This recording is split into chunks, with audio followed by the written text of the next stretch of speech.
Hello सभी मित्रों, छात्रों एवं अन्य संबंधित आप सभी को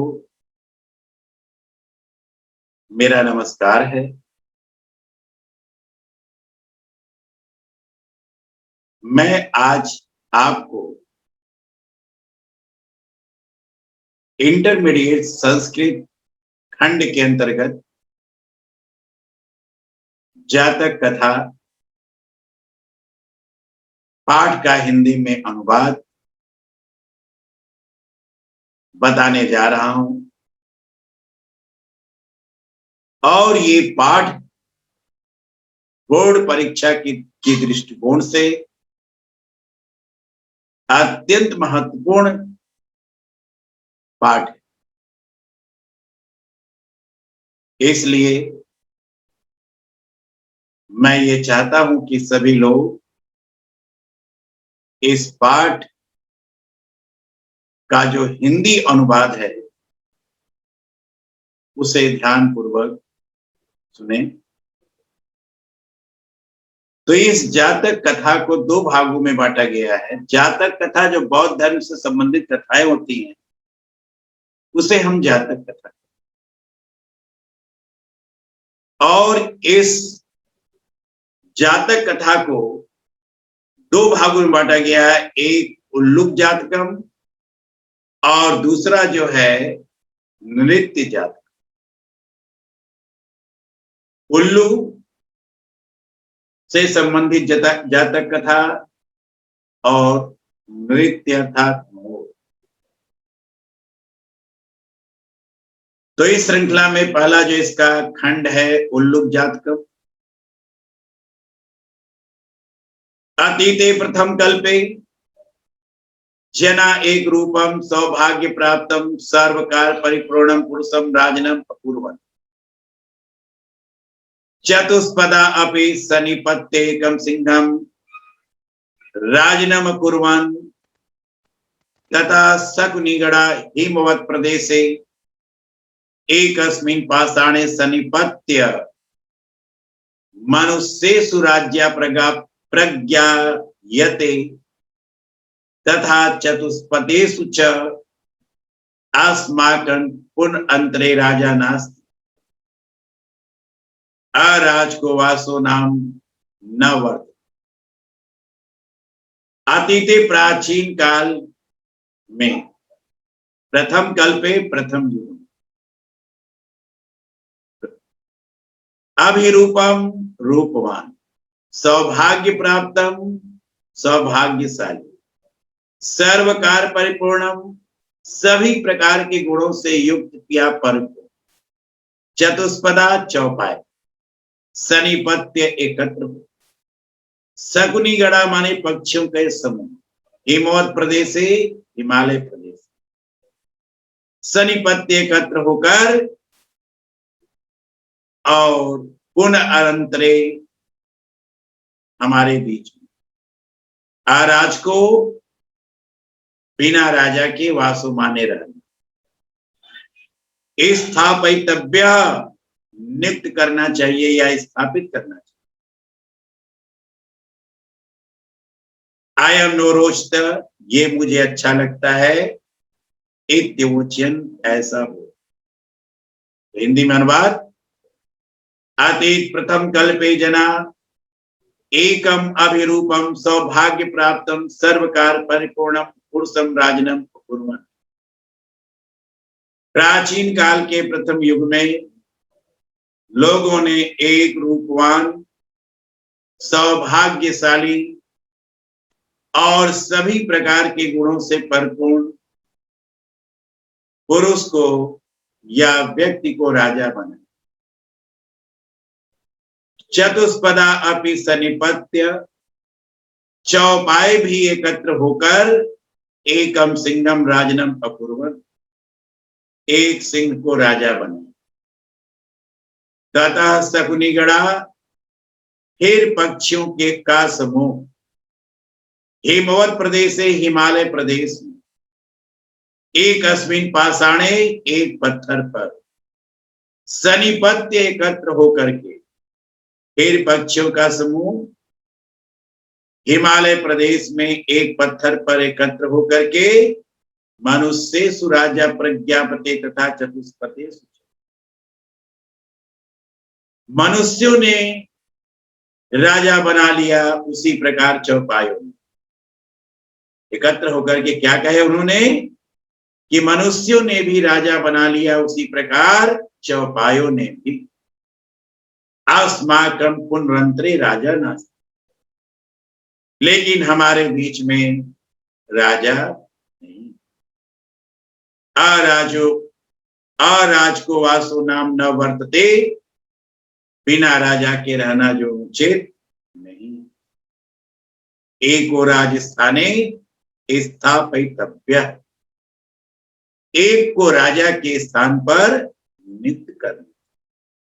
इति उक्तवन्तः, ऐसा उन्होंने कहा। ते परस्परम अवलोकयन्तः, फिर वे एक दूसरे को देखते हुए एकम उल्लुकम दृष्ट्वा, एक उल्लू को देखकर अयम नो रोचते, ये मुझे अच्छा लगता है, इत्यवोचयन्, ऐसा बोले या कहे। प्राचीन काल के प्रथम युग में लोगों ने एक रूपवान, सौभाग्यशाली, सभी प्रकार के गुणों से परिपूर्ण पुरुष को राजा बनाए। चौपायों ने भी एकत्र होकर एक सिंह को राजा बनाया। फिर पक्षियों का जो समूह हिमालय प्रदेश में एक पत्थर पर एकत्र होकर मनुष्यों ने भी राजा बना लिया, उसी प्रकार चौपायों ने भी। हमारे बीच में राजा नहीं है, बिना राजा के रहना उचित नहीं है, एक को राजा के स्थान पर नियुक्त करना चाहिए या स्थापित करना चाहिए, ऐसा बोले। फिर वे एक दूसरे को देखते हुए एक उल्लू को देख करके ये मुझे अच्छा लगता है, ऐसा बोले या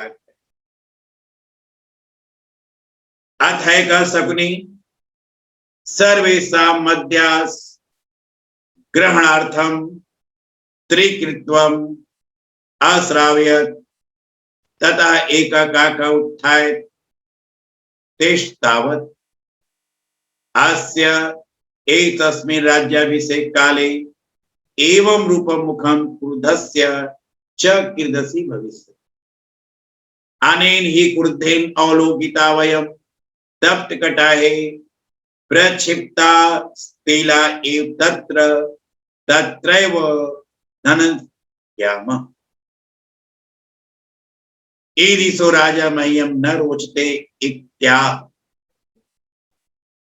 अथय का फिर एक, शकुनी माने पक्षी, फिर एक पक्षी, सर्वेशा मत दास यह ग्रहणार्थम, फिर एक पक्षी सभी के मत को जानने के लिए त्रिकित्वम अश्रावयत्, 3 बार सुना। क्या सुनाया 3 बार? वही अयम नो रोचते, अयम नो, ये मुझे अच्छा। तथा एक काका उत्थाय, फिर एक कौवा उठकर तेष्तावत्, जरा ठहरो। अस्य एतस्मिन् राज्याभिषेक काले एवं रूपम मुखम, इसका इस राज्याभिषेक या राज तिलक के समय मुख का ऐसा रूप है, क्रोधस्य च कीदृशं भविष्यति, क्रोध करने पर कैसा हो, कि इसका इस राज्याभिषेक या राज तिलक के समय मुख का ऐसा रूप है, क्रोध करने पर ये कैसा होगा। अनेन ही क्रुद्धेन अवलोकिता, इसके द्वारा क्रोध से देखे जाने पर, इसके द्वारा क्रोध से देखे जाने पर वयम तप्त कटाहे, हम लोग जो है जलती हुई कढ़ाई में या तपती हुई कढ़ाई में प्रक्षिप्ता तेला इव डाले गए तेल की भांति तत्रैव धनंजयाम वही के वही भून दिए जाएंगे या जल जाएंगे। एदिसो राजा मह्यम न रोच ऐसा राजा मुझे अच्छा नहीं लगता है। इत्याह ऐसा बोला या फिर एक पक्षी सभी के मत को जानने के लिए 3 बार सुनाया। फिर जो है एक कौवा उठकर जरा ठहरो रुको, इसका इस राज्याभिषेक या राज्य तिलक के समय मुख का ऐसा रूप है, क्रोध करने पर कैसा होगा, इसके द्वारा क्रोध से देखे जाने पर हम लोग जलती हुई कढ़ाई में या तपती हुई कढ़ाई में डाले गए तिल की भांति या फेंके गए तिल की भांति वहीं के वहीं भून दिए जाएंगे या जल जाए। एदिसो राजा मह्यम न रोचते ऐसा राजा मुझे अच्छा नहीं लगता। इत्याप ऐसा न मे रोचते भद्रम वह उल्लुक स्याभिषेचनम अक्रुधस्य मुखम पश्य कथम क्रुद्धो भविष्यति। रोचते माने अच्छा लगना, भद्रम माने भाइयों, उलुक उलुकस्य विशेषणम उल्लू का राज, अक्रुधस्य क्रोध रही। तो अर्थ निकलेगा बेटा भद्र। तो हे भाइयों, उल्लू का राज्याभिषेक या राज तिलक मुझे अच्छा नहीं लगता। भाइयों, उल्लू का राज्याभिषेक या राज तिलक मुझे अच्छा नहीं लगता। अक्रुधस्य मुखम पस इसके क्रोध रहित मुख को देखो। कथम क्रुद्धो भविष्य क्रोध करने पर ये कैसा होगा या लगे। तो भाइयों, आप लोगों के द्वारा उल्लू का राज्याभिषेक राज तिलक मुझे अच्छा नहीं लगता। इसके क्रोध रहित मुख को देखो, क्रोध करने पर ये कैसा होगा या कैसा लगे। सह एवं मुक्त्वा मह्यम न रोचते मह्यम न रोचते इति विरुणम आकाशे उत्पत। वह ऐसा कहकर मुझे अच्छा नहीं लगता, मुझे अच्छा नहीं लगता ऐसा कहकर के आकाश में उड़ गया। उल्लू को अपी उत्थाय उल्लू भी उठकर एनम नौधावत उसका पीछा किया। उल्लू भी उठकर उसका पीछा किया। ततः आरभ्य तभी से तो अन्यो न्यवर्णो जातो तभी से वे दोनों एक दूसरे के शत्रु हो, वैरी हो। सगुने आपी पक्षी भी स्वर्ण हंसम राजनम कृत्वा स्वर्ण हंस को राजा बना करके चले। पक्षी भी स्वर्ण हंस को राजा बना करके चले। तो वह ऐसा कहकर मुझे अच्छा नहीं लगता, मुझे अच्छा नहीं लगता ऐसा कहकर आकाश में उड़ गया। उल्लू भी उठकर उसका पीछा किया। तभी से वे दोनों एक दूसरे के वैरी अर्थात दुश्मन हो गए। पक्षियों ने भी स्वर्ण हंस को राजा बनाकर, पक्षी लोग भी स्वर्ण हंस को राजा बनाकर चले। ये था उल्लुक जात। अब इसका दूसरा खंड है नृत्य जातकम। आतीते प्रथम कल्पे जनात् आतीते प्रथम कल्पे चतुष्पदा सिंहम राजनम कुर्वन् मतस्य आनंदमतस्यम सगुनिय स्वर्णहंसम तस्य पुनः स्वर्ण राजहंस दुहिता हंस पोतिका तीव्र रूपवती आसी सा तस्य वरम अददात यत् सा आत्मचित् रूतम आत्मचित्त स्वामिनम विरुणात इति। अतीते प्रथम कल्पे प्राचीन काल के प्रथम युग में चतुष्पदा चौपायों ने सिंहम राजनम कुर्वन् सिंह को राजा बना।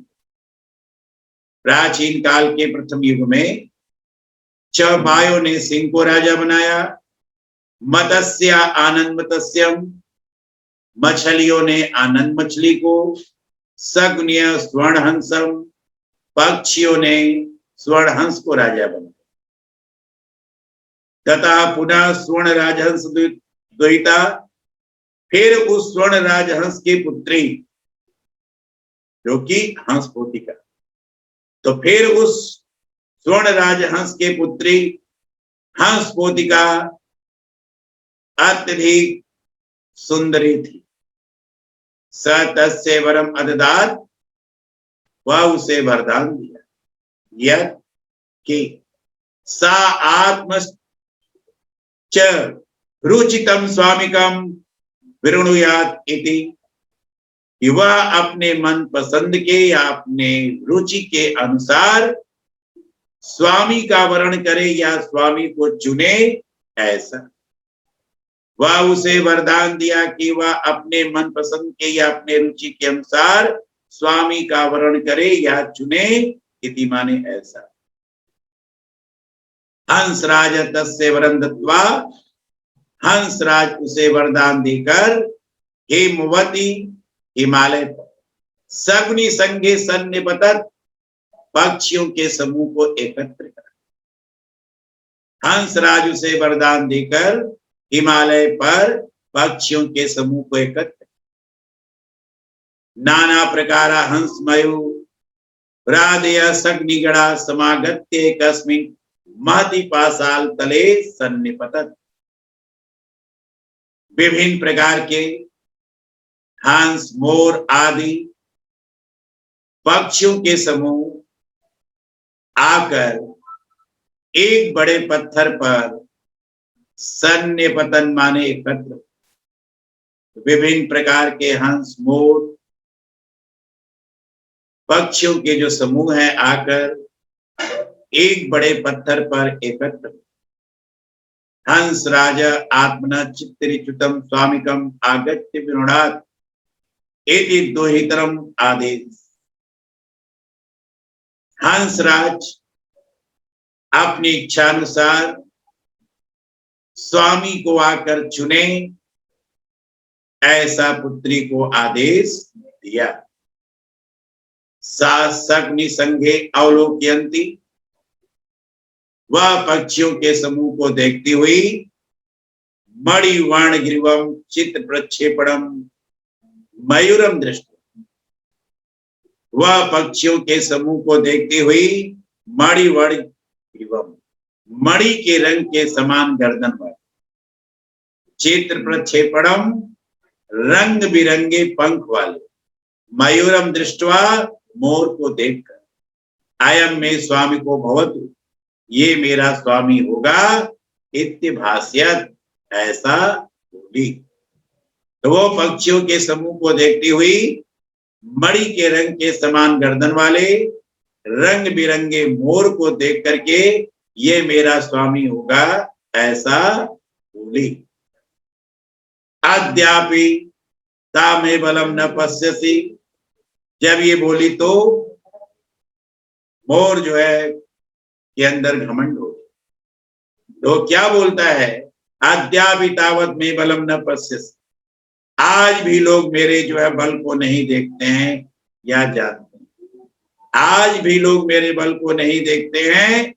यदि अति गर्वेण, इस प्रकार अत्यधिक गर्व से, लज्जांश त्यक्त्वा, और लज्जा को त्याग कर, तान महतम सग्नि संघे, उन पक्षियों के समूह में, मध्य माने समूह, उन पक्षियों के मध्य पंखों प्रसार्य, पंख को फैला करके नृत्य तुमारध्वान, नाचना प्रारंभ कर। आज भी लोग मेरे बल को नहीं देखते हैं। ऐसा अत्यधिक गर्व से लज्जा को त्याग करके उन पक्षियों के समूह के बीच में पंख को फैला करके नाचना प्रारंभ कर दिया। और नित्यम चा प्रतिच्छेनो अभूत, और नाचते हुए वह जो है बेपर्दा हो, नाचते हुए वह जो है बेपर्दा हो गया। स्वर्ण राजहंस लज्जित, स्वर्ण राजहंस लज्जित हो। आस्य नैव ही अस्ति न च परिणाम समुत्पन्ने लजा, इसे न तो अंदर उत्पन्न होने वाला संकोच है और न ही बाहर से उत्पन्न होने वाली कोई लज्जा है। ना तस्मै गत्राणाय स्वदुर्तम दास्यामि, इसलिए मैं अपनी पुत्री को इसे नहीं दूंगा। इत्यकथयत्, ऐसा कहा या बोला। तो प्राचीन काल के प्रथम युग में चौपायों ने एक सिंह को राजा बनाया, मछलियों ने आनंद मछली को, पक्षियों ने स्वर्णहंस को राजा बनाया। फिर उस स्वर्ण राजहंस की पुत्री हंसपोतिका अत्यधिक सुंदरी थी। वह उसे वरदान दिया कि वह अपने मन पसंद या अपनी इच्छा अनुसार स्वामी को चुने या वरण करे। ऐसा हंसराज उसे वरदान दे करके हिमालय पर पक्षियों के समूह को एकत्र कर, विभिन्न प्रकार के हंस, मोर आदि पक्षियों के समूह आकर एक बड़े जो है पत्थर पर एकत्र हुए।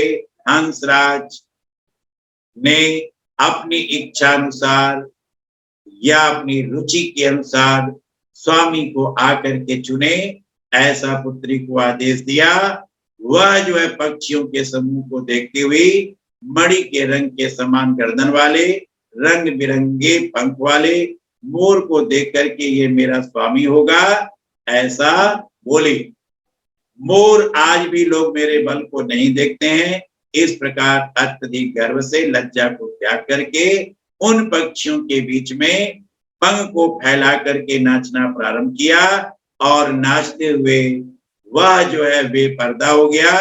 स्वर्ण राजहंस लज्जित होकर के इसे न तो अंदर उत्पन्न होने वाला संकोच है, न ही बाहर उत्पन्न होने वाला लज्जा है, इसलिए मैं अपने पुत्री को इसे नहीं दूंगा, ऐसा बोला। हंस राजा तदैव परिषद मध्य आत्मा भागिन्याय याय हंसपोतकाय दोहितरम अददात। मयूरो हंसपोतिकाम प्राप्य लज्जित तस्मात् स्थानात् पलायित हंसराजो अपि हृष्टमांस स्वगृहम् अगच्छत्। हंसराज तभी सभा के बीच में या मध्य में अपने भांजे हंसपोत को अपनी जो है पुत्री दे दिया। मोर हंसपोतिका को न प्राप्त करके लज्जित होकर उस स्थान से चला गया। हंसराज भी प्रसन्न मन अपने घर चला। तो हंसराज तभी सभा के बीच में अपने भांजे हंसपोत को अपनी पुत्री दे दिया। मोर हंस पोत को न जो है प्राप्त करके लज्जित होकर उस स्थान से भाग गया। हंसराज प्रसन्न मन अपने घर चला। और इसी के साथ आपका जो ये चतुर्थ पाठ है समाप्त होता है। मुझे आशा ही नहीं पूर्ण विश्वास है कि आप लोगों को जो मैं हिंदी में अनुवाद पढ़ा रहा हूं वो अच्छा लगेगा, पसंद आएगा। इसलिए यदि आपको